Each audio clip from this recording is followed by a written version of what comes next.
I'm Miss Mel and I work in the teen and adult sections at the Brunswick Library. I am here today to show you how to create and care for 3 different types of terrariums: a forest terrarium, an air plant terrarium, and a succulent terrarium. Are you ready to learn and be inspired? Let's begin. Some quick history. The first terrarium was developed by accident by botanist Nathaniel Bagshaw Ward in 1842 when a fern spore made its home inside a container he used for insects. The idea of keeping plants in a closed container became a trend during the Victorian era and were known as Wardian cases. Terrariums were also quite the fad in the 1970s, and now they are popular today. After all, who wouldn't want to curate a little bit of the natural world in your home? Some terrariums are housed in sealed containers, and the plants are able to survive all by themselves through gas and water cycles. For example, David Latimer's terrarium hadn't been watered in 47 years. But only specific plants can survive in sealed containers, and our forest terrarium will be an example of that. First, choose a container that feels right for the world you want to create, while also keeping in mind the needs of your plants. I chose this container for my forest terrarium because it's tall like a forest, and I know that the plants I'm using tolerate moisture and humidity fairly well, so I can even add another attraction on top like this. By the way, all the containers that I'm using today came from secondhand stores. And make sure that you sterilize your container with hot water to provide a healthy beginning for your plants. Drainage is very important in a terrarium because there is no place for the water to leave the container, and if a plant's roots stay wet, they begin to rot. Therefore, we will be adding a layer of drainage from 1 to 3 inches. Sand or stones work fine, but try to use stones that are smaller in size because that drains better. I'm using these brown stones to go with my natural forest theme. They kind of remind me of the color of tree bark. And when I thought of tree bark, then I thought, wait, I could add some tree bark mulch too, and went outside to grab some pieces from my yard. Try not to commit to all the details of a certain design until you begin to create, because if you go into it with an open mind, your creativity may surprise you. There's another step that experts say is helpful.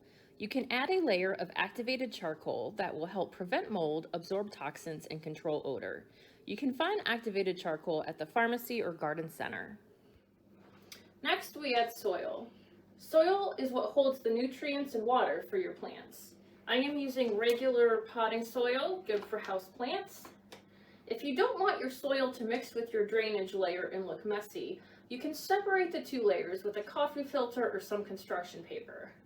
I don't mind if my layers look a little messy here since I'm going for an organic look, but I have this decorative moss that I was going to use to add next to my plants, but now I think it would be better to work as a layer. So I'm going to be adding these in like this, and I want to push it towards the sides of my container so we can see it very well. This moss that I'm using is not natural moss. I would avoid using natural moss. This is purely decorative. Moss in the wild, if you tear it off the rock or tree that it grows on, it takes a really long time for it to grow back. So we want to just use something that we can buy at the store that is decorative. I am patting my moss down with a wooden skewer or a plastic knife, would work as well.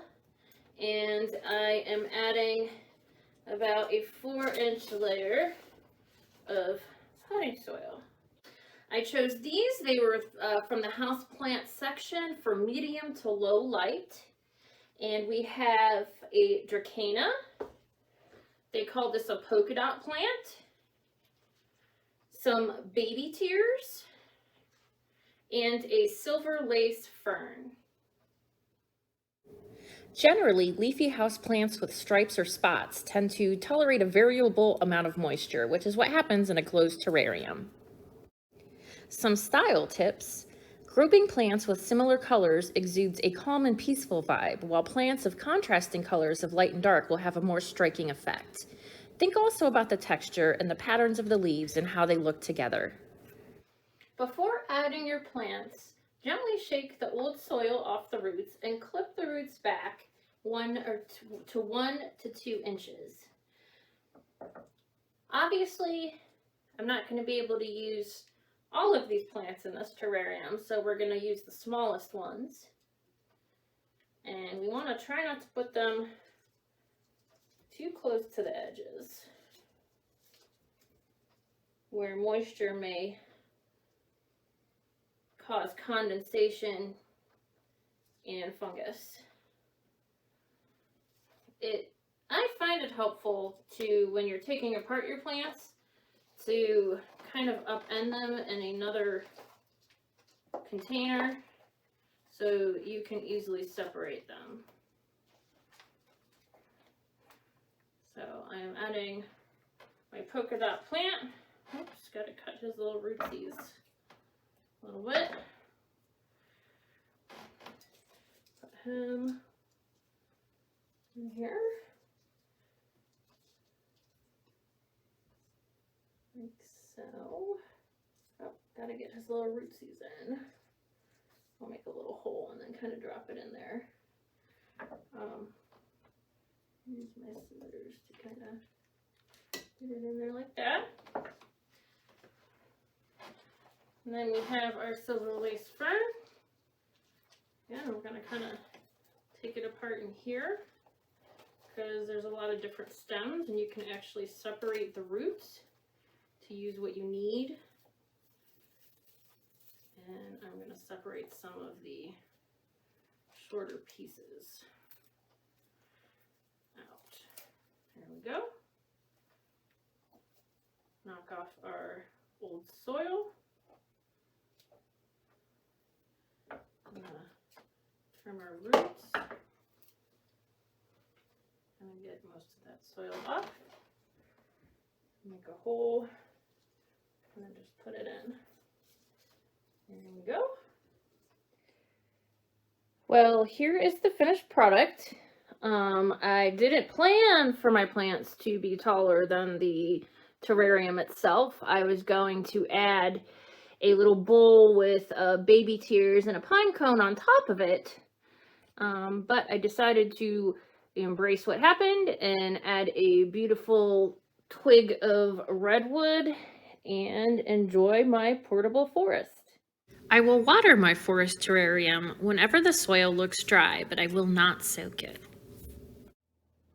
The second terrarium we're going to learn to make today is featuring air plants. And air plants, also known as tillandsias, are actually members of the pineapple family. They have itty bitty tiny roots that cling onto the branches of trees where they grow, and they absorb nutrients and water through their leaves only. They like a place where there is some humidity, so a kitchen or a bathroom would be a great place for these. Watering them, however, can be very specific, so I'm going to show you that first. Once a week, fill something with water and float them for about 20 minutes. Spring water or rainwater is healthiest for them, but if you do use tap water, let it sit out for 24 hours for the chlorine to dissipate. I have a fish tank, which provides a wonderful source of water for these. And they're going to sit for 20 minutes. You're going to take them back out and give them a shake. Pond water also works very well. And if I said rainwater, rainwater too. And then you're going to let them dry completely before you put them back in your terrarium. And be careful with the ones that have the bigger bulbs, because they tend to rot if they get really waterlogged. So make sure that these guys are pretty dry.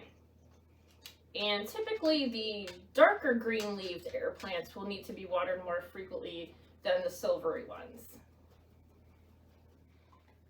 So we're going to create our air plant terrarium, and for this we don't need drainage or soil because they are not rooted.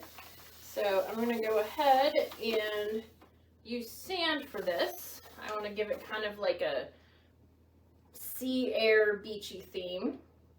And the one thing that you want to be careful of is you do not want to put your air plants on something that is directly wet because they will rot. I have these kind of ocean colored pieces of a bracelet that I found at a thrift store and took apart. So I'm using these and some fish tank pebbles in ocean colors and some seashells that I've collected over the years, and I will just kind of put those in nice and organically and kind of rest my air plants. Biggest one in the back probably, and this one can go right here, and we'll put the cool red one right here. If your air plant needs water, it will tell you this by kind of curling its leaves. If it is too wet and the leaves kind of feel gushy or rotten, you can go ahead and just give them a little haircut. Feel free to mist them throughout the week, especially if they're in a place where a fan dries out the air, and pull, like I said, pull the dead and brown leaves and cut them off, and you have yourself a beautiful beach air plant terrarium.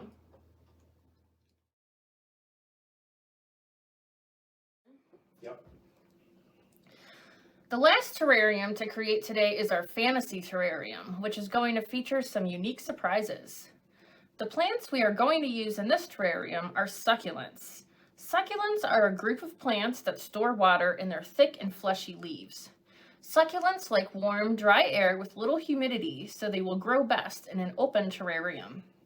If their roots are sitting in water for too long, they will start to rot, so it's important to use a fast-draining soil and have really good drainage. I'm going to make a drainage layer with my pebbles and use the soil that is fast-draining. I happen to have a special kind of soil for cacti and succulents, but you can mix regular potting soil with sand or perlite to make it less compact. One amazing thing about succulents is they're very easy to propagate. You can grow an entire new plant from just one fallen leaf. Okay, now it's time to start creating our fantasy terrarium. I have my gravel drainage. I have my succulents easy draining mix, and I have a book here that my dad cut out and cut open so we can make it look like one of the succulents is growing out of the book. And we'll see how that looks. Kind of tuck it right in there. Looks like it's growing out. If a leaf falls off, that's okay, because again, it'll start propagating itself and you'll just have more succulents. So we'll prop that up like that. Succulents have very short roots, so you don't need to bury them very deep. And I have this one here that looks like a little tree. I added some thread on it to make it look a little interesting, like so. And a burro's tail to kind of hang over the side. And again, you don't have to plant these very deep, and if things fall off, that's okay, because you'll just get more succulents. And a little teacup with some earrings that I bought at the thrift store. So we can kind of have like a tea and reading type mood. And we will add some stones. And finally, we will add, there we go. Found this little creature at a thrift store. I don't know if that's a cat or dog, but it's just super cute. So it can kind of nestle in right here. And here is our fantasy succulent terrarium. I will water my succulents every other week or two. They really like to stay dry, so as long as their leaves aren't shriveled, I let them be. I hope you enjoyed this video. Thanks for watching.